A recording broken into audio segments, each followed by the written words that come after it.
Okay folks, I'm back. I've put some lights all around the conversion tube, and as you can see, they're not really connected to anything. There's some into the wires there.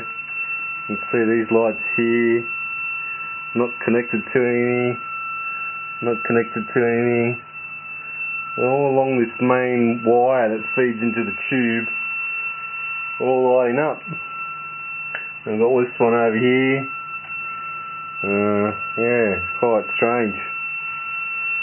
All that seems to be the closer it gets to the tube.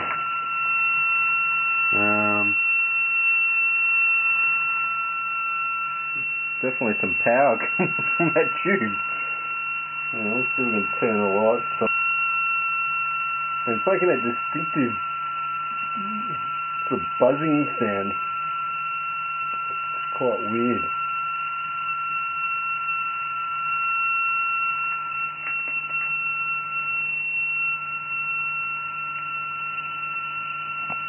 Oh no.